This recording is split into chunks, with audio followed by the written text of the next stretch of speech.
Terus tahu adanya konseling individual ini dari siapa? Aku tahu dari teman-teman.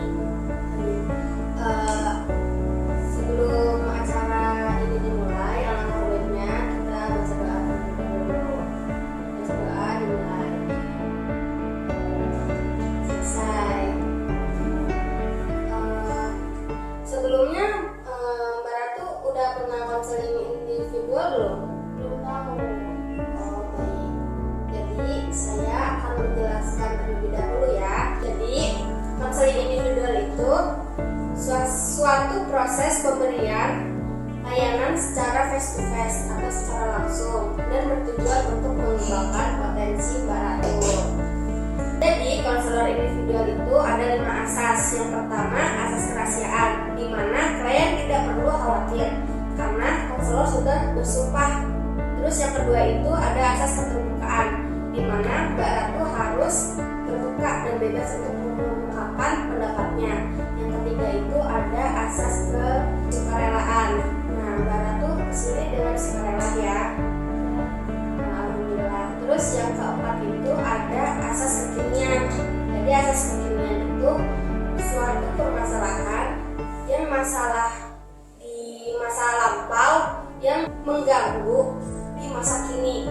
Terus yang terakhir itu ada asas kemandirian. Jadi Mbak Ratu harus memutuskan jawaban atau solusinya sendiri. Jadi gitu.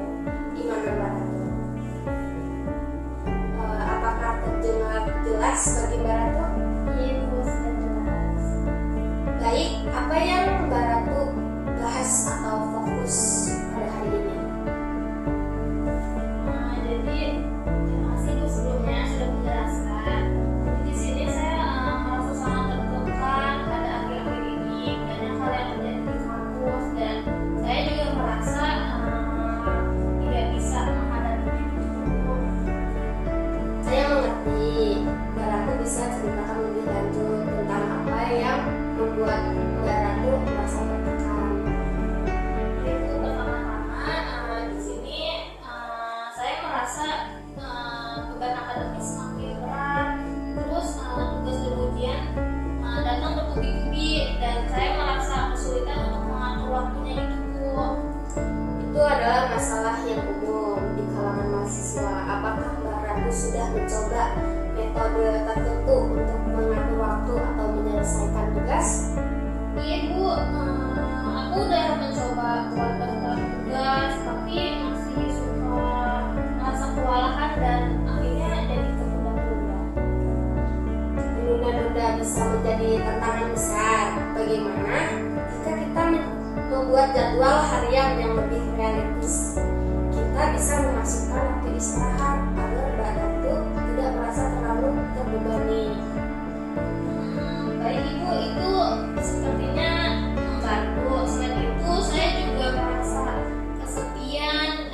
Saya belum bisa bergaul dengan teman-teman kelas.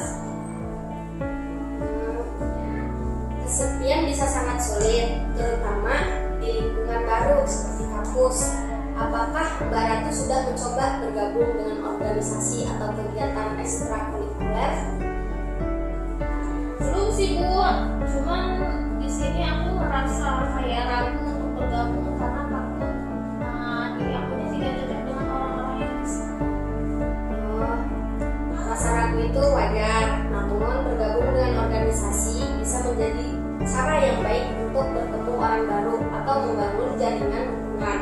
Mungkin kita bisa mencari kegiatan yang sesuai dengan minat Mbak Ratu. Di sini Bu, aku suka musik. Mungkin aku bisa mencari suatu musik saya, Bu. Ya, itu ide yang bagus. Musik bisa menjadi cara yang menyenangkan untuk mengekspresikan diri dan bertemu orang-orang dengan minat yang sama. Selain itu, apakah ada hal lain yang Mbak Ratu ingin bicarakan? Sepertinya sudah cukup itu, Ibu. Mbak Ratu harus memutuskan jawaban dan solusinya itu seperti apa. Baik Ibu, jadi di sini solusinya aku harus mencoba membuat daftar tugas dan